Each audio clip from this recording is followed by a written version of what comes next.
ஆண்டவருடைய நாம் மையப்படுவதாக இந்த காலை வேளை மீண்டும் ஒரு விசை கர்த்தருடைய வார்த்தையை தியானிக்க தேவன் நமக்கு கொடுத்திருக்க நல்ல வாய்ப்புக்காக ஆண்டவருக்கு நன்றி செலுத்துகிறேன். விசேஷமாய் கர்த்தருடைய நாமங்கள் என்ற தலைப்பின் கீழாக சில காரியங்கள் நாம் தியானித்து வருகிறோம். குறிப்பாக இந்த நாளிலேயும் கூட தேவனுடைய ஒரு நாமத்தை நாம் தியானிக்கிறோம். ஒரு வேத வசனத்தை நான் உங்களுக்காக வாசிக்க இருக்கிறேன். யோபுவின் புத்தகம் 34வது அதிகாரம் 21வது வசனம் இவராக சொல்லப்பட்டிருக்கிறது. அவருடைய கண்கள் மனுஷருடைய வழிகளை நோக்கி இருக்கிறது, அவர்களுடைய நடைகளை எல்லாம் அவர் பார்க்கிறார். இந்த வசனத்தின் அடிப்படையிலே தேவனுடைய நாமத்தை நாம் கற்றுக்கொள்ள இருக்கிறோம்.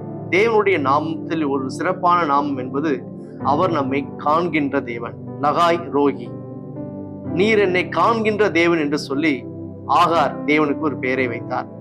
இந்த காலை நேரத்திலையும் கூட அவர் நம்மை காண்கின்ற தேவனாக இருக்கிறார். அவருடைய கண்களுக்கு மறைவாக நாம் ஒன்றையும் செய்ய முடியாது.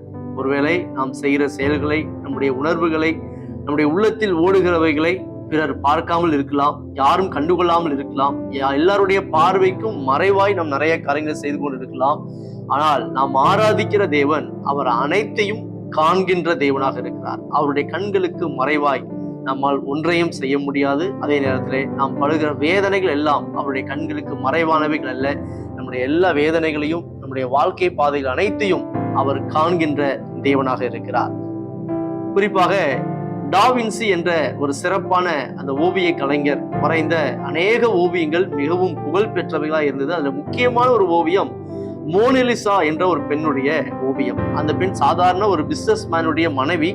ஆனால் அவளை வைத்து இந்த டாவின்சி ஒரு அழகான ஓவியத்தை வரைந்தார். அந்த ஓவியத்துடைய சிறப்பு என்னவென்று சொன்னால், அந்த ஓவியத்தை உங்கள் வீட்டிலே எந்த இடத்துல மாட்டி வைத்து அதை எந்த டைரக்ஷன் இருந்து பார்த்தாலும் அந்த மோனலிசா உங்களை பார்ப்பது போலவே இருக்கும். எனவே அந்த ஓவியத்துக்கு சில பழமொழிகள் கூட சொல்லப்பட்டது. அவள் அனைத்தையும் அறிந்தவள், அவள் அனைத்தையும் பார்ப்பவள் என்று கூட அந்த ஓவியத்தை பற்றி அநேகர் சொல்வது உண்டு. பாருங்கள், ஒரு ஓவியமே அனைத்தையும் பார்ப்பது போல சித்தரிக்கப்பட்டிருக்கிறது. ஆனால் நம்முடைய ஆண்டவரோ அவர் உண்மையாகவே சத்தியமாகவே அவர் அனைத்தையும் காண்கிற தேவனாக இருக்கிறார்.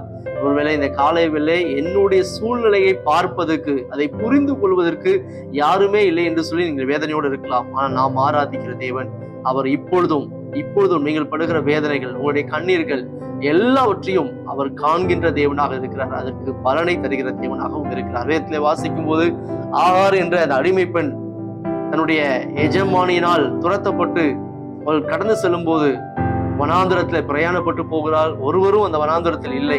அப்பொழுது பிள்ளை சாகிறதை நான் காண மாட்டேன் என்று சொல்லி அவள் அழுது புலம்புகிறாள். காரணம், தண்ணீர் இல்லை, தாகத்தால் வறண்டு காணப்பட்டார்கள். ஆனால் கர்த்தர் அவளை கண்டார், அங்கே ஒரு நீரூற்றை கட்டளையிட்டார்.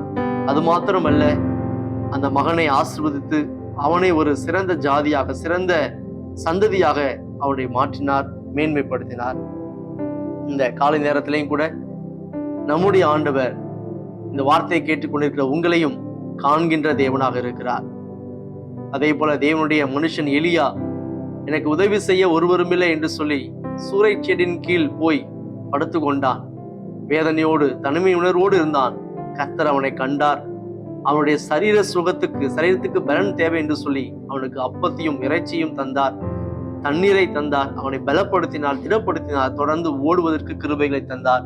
அதன் பின்பதாக அவனுடைய ஊழியத்திலையும் மிகப்பெரிய மாற்றங்களை தந்து அவன் மூலமாய் கர்த்தர் பலத்த காரியங்களை செய்தார். என்னை காலை நேரத்தில் சோர்ந்து போய் இருக்கிறீர்களா? என்னை கண்டுகொள்ள, எனக்கு உதவி செய்ய, என்னை புரிந்து கொள்ள ஒருவருமே இல்லை என்று நினைக்கிறீர்களா?